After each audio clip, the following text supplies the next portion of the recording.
Okay, I'm going to describe a scene to you from Haikyuu, and you tell me how epic this would have been. We're in the final set of a legendary game between Karasuno and Nekoma, two teams that have built up a rivalry over 4 seasons of anime, and never been able to play an official match together until right now. The game is close, and it really seems like it could still go either way in the final set. After Hinata and Kageyama manage to get a freak quick past Liev's towering block, Nekoma's floor defense picks up the ball and sends it right to the attack line, where Kenma is waiting. Karasuno has a 3-man block at the ready: Kageyama, Hinata, and Tanaka. This isn't their highest wall or their best block by any means, but the trio is ready to intercept whatever attack is coming. Then, the strategic genius of Nekoma, Kenma himself, chooses this moment to go for a setter dump. In Haikyuu, we are almost never shown any plays or any situations where a setter dump doesn't work. Typically in Haikyuu, when the setter goes for a 2 attack, it almost always gets through. It's just one of those cool things that you know is going to work. It's a promise that the series has made from the beginning, until now, over and over again, and the viewer knows that it's a clever, powerful, deadly tactic to get one over on the other team in the coolest way possible. But Hinata, a character with quick reflexes and a pretty poor sense of the game, jumps. Even Kageyama was completely caught off guard, but Hinata was 100% locked in on the ball itself. Typically, Hinata is the one character who is always fooled by the setter dump, but here we see him use his insane physical abilities and reaction time in the best way possible to thwart an attack that we've always seen as viewers to be pretty unstoppable. This is like a secret move that the setter can use maybe once a game to just guarantee a point, but Hinata pushes the ball up, keeping it in the air a little bit longer instead of sending it right to the ground, as Kenma was intending to do. However, in that moment, Nishinoya was a bit too ready, and he dove forward, extending his defense into the area behind the blockers, while Hinata sends the ball sailing behind him.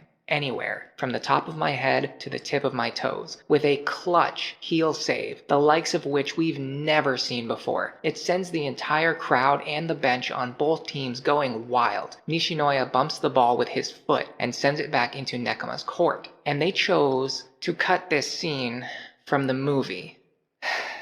Whether you noticed it consciously or your brain just picked up on it subconsciously, the recent Haikyuu movie, which is meant to cover the landmark game between Karasuno and Nekoma, ended up cutting an unbelievable amount of material from the manga. Now, previous seasons of Haikyuu would sometimes make cuts here or there, and season 4 was the worst offender, having ramped up the amount of cuts and shortened material. But this movie took it to a completely new level. I was originally going to do a running audit where I went through the manga and the movie side by side and made a note of every scene that was cut, but man, there was just too much. I think they actually cut more than they left in. And this might be an exaggeration, but when I finished doing my research for this video, my mental state, it really started to feel that way. In particular, most of the characters in Nekoma and many of the characters even on Karasuno had almost all of their material either heavily condensed or cut completely. Yamamoto, Fukunaga, Yaku, Nishinoya, Tanaka, Daichi, Sugawara, and more. But worse than that, I want to talk about the issue of pacing. In previous seasons, one of the greatest directing techniques of Haikyuu is that after a point is completed, we almost always have a moment that puts a period on the end of the sentence. If a character makes a miracle play, we get to see their reaction, their teammates' reaction, other teams' reaction, commentary from the stands, which by the way was very much missing from this movie. This shot of Asahi putting his finger up in the air after succeeding at his delayed spike maneuver in the game against Inarizaki is so iconic, I have seen it on t-shirts.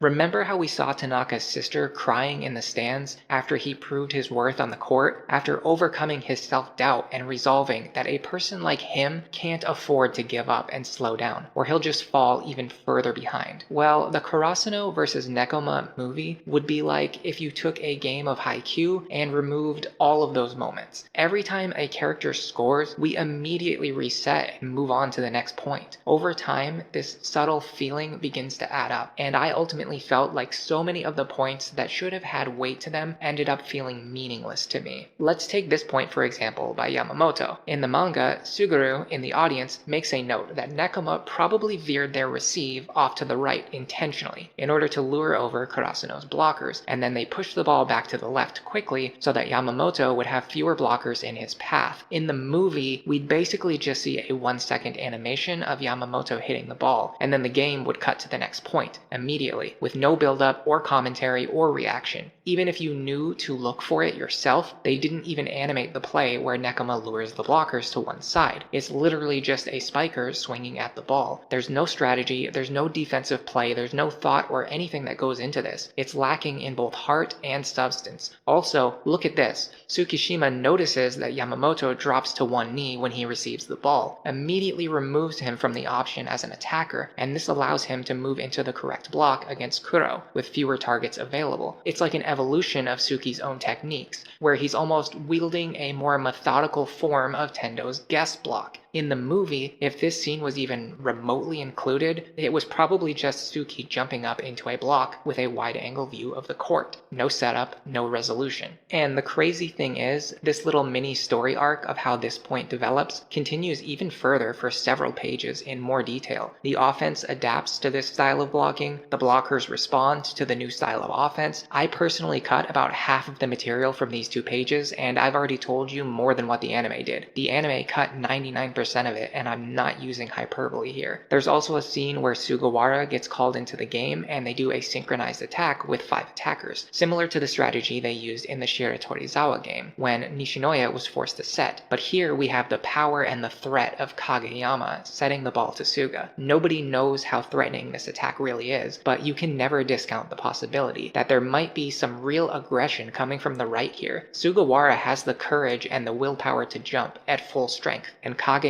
has the finesse to set the ball to anyone that he thinks can get the point. So everyone is pretty scared, and in this moment, Kageyama's volleyball genius kicks in. Because Daichi is the shortest player on the team, Nekoma hasn't even been bothering to mark him with blocks during the synchronized attacks. For that reason, Kageyama is now setting to Daichi, and Daichi has free reign on the court. Looking to aim for the gap in their defense, Daichi slams the ball into the net, making an error, but this causes the ball to drop, and while Nekoma's players are falling back, trying to receive his spike, they end up being incapable of catching the ball that drops up front. Seriously, the depth here is so much more than what we got in the movie. Oh, and by the way, everything that I have discussed so far happens in one chapter. I don't just mean this last paragraph. Everything that I have said in this video so far comes from chapter 321. To get an idea of how many scenes were cut from the movie, please let that sink in. I have just described multiple epic moments back to back that all come from a single chapter, non-stop, one after the other, and they completely cut the entire chapter out of the story. On that note, let's finally head back to an earlier chapter and talk about the next scene that I felt was lacking. This one is more of a condensed scene than a removed scene, but there was material here that was cut and it mattered a lot. So let's talk about that. Tsukishima and Yamaguchi versus Kuroo. Now, in the movie, Tsukishima basically is prompted by Sugawara to admit that because of Kuroo's superior technique, skills, and experience at the game, Suki doesn't feel like he's capable of beating him. However, Tsukishima's character arc and his role and philosophy in the game is such that we know he's never fighting alone, and he reiterates this philosophy with a statement that we've more or less come to expect from him at this point in the story. He can't do it alone,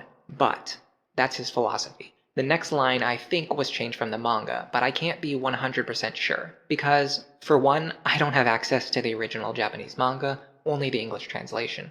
And secondly, my listening ability in Japanese is still at a low enough level that I tend to rely on the subs, instead of trying to hear what the voice actors are saying. However, based on what I know, there's a big difference here. In the movie, Tsukishima essentially just says that Yamaguchi is the one who is going to surpass him.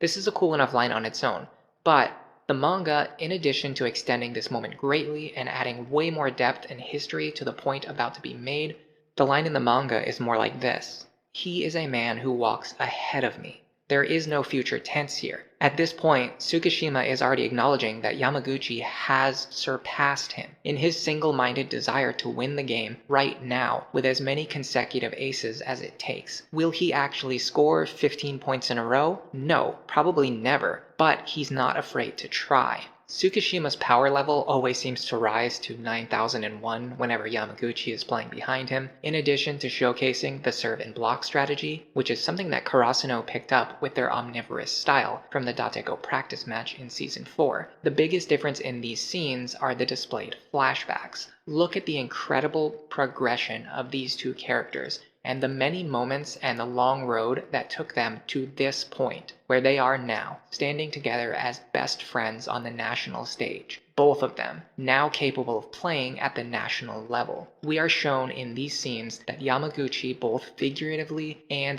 literally is walking ahead of Tsukishima. This is how you build up an epic high five that has been 4 seasons in the making. How could you possibly cut this panel from the movie? You already animated it in a previous season. Just reuse the old footage. I cannot make sense of that decision. By the way, speaking of flashbacks and callbacks, at the end of the second set, when Karasuno wins the second set, there's a little celebration, right? Well, in the manga, this moment has an overwhelming amount of significance placed on it. You see, in the entire story up to this point, over 300 chapters, Karasuno has never taken a single set against Nekoma, not even in practice games. This wasn't just them winning the second set of a 3-set game. This was them beating Nekoma for the first time ever. Their celebration is given way more space to breathe, and it's even noted that most people in the stadium do not understand the significance of this, but that it was a special moment for the players on Karasuno. Moving on to the next, Asahi is one of my personal favorite characters, and his role in the story was diminished as well. We do see him score some points. Actually, on rewatch of the movie, I noticed he scores a ton of points near the start, which is cool that we actually got to see that. But because there's no narrative significance given to what he's doing, it's really a blink or you'll miss it type thing, and I even missed it on my first watch through. In the manga, we get Sugawara's intuition into the game, where he realizes as he's watching, I think before anyone else, that Nekoma's blocking capability isn't really on the same level as their awesome floor defense.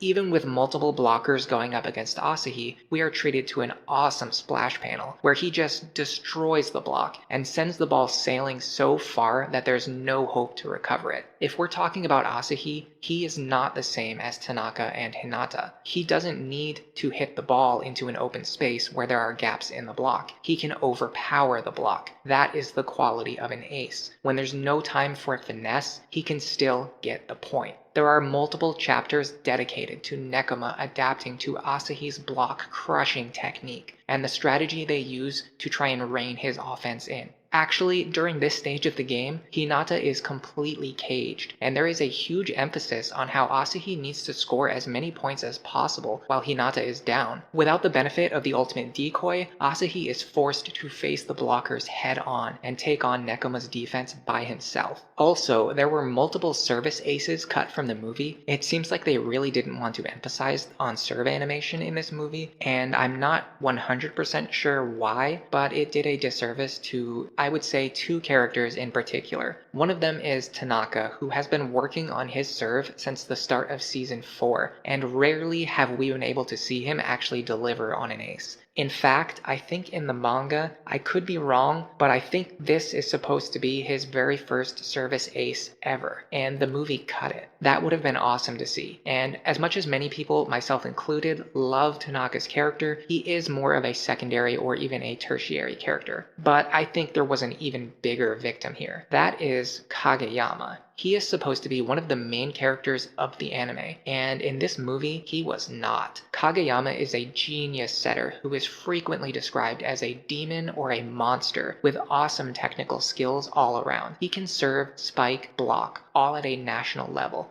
on top of the fact that he might be the most technically skilled setter in the series, with top-tier game sense and player awareness. This movie almost makes him feel like a background character. We don't get to see any of his service aces. We don't get to see his mental battle to draw out the best of the players on his team and overcome Nekoma's terrifying defense, because they don't even really stress how terrifying Nekoma's defense can actually be. Honestly, if you watch this movie, you might come away from it thinking that Kenma is on the same level or even better than Kageyama because of how much emphasis they put on Kenma's strategic ability and his drive to keep up with Kageyama's setting ability and the lack of Kageyama's focus. And it's just because we're missing all of the scenes that are supposed to emphasize how dangerous and talented Kageyama truly is. In the manga, Kuroo has a line where he outright states that ever since the first time they played each other, he has always known, no matter what else happens, Karasuno has Kageyama. That is the difference maker of their teams. There is no player on the court who is on Kageyama's level right now, and that did not come across in the movie. Overall, the game is massively simplified down to a battle between Hinata versus Kenma, which is a bit of a shame, because one of Haikyuu's greatest strengths above and beyond almost all other sports anime, except maybe Ace of Diamond, is how they focus on the team dynamic as a whole, and give characterization and moments to everyone on the team and on the bench and in the audience. Not even just our team, but even the opposing teams as well. This movie failed to deliver on something that Haikyuu fans have always loved and have come to expect. And the sad part is, the material was right there in the manga. They just failed to adapt it. We completely missed out on the story between Nekomata and Grandpa Ukai, the two coaches who paved the way for this rivalry, and this game to even take place. We didn't even get to see Daichi, Asahi, and Sugawara celebrating together after the victory. I would have been happy even just to see this moment as a still frame without any animation needed. Although I do admit I have a soft spot for the third years, so this one really stung for me. My intention in making this video wasn't to trash the movie. I just wanted to make a list of all of the scenes that were cut from the movie and maybe spend more time glorifying the enjoyable and awesome parts of the manga. I wanted to focus on positivity, maybe encourage some people to read it. But I have to admit, as I was working on my script, I did end up realizing just how much I felt the movie was lacking, and I don't think it would be very honest of me to sit here and pretend that I wasn't at least a little bit disappointed in this movie, and more importantly, what it could have been, what I know it could have been.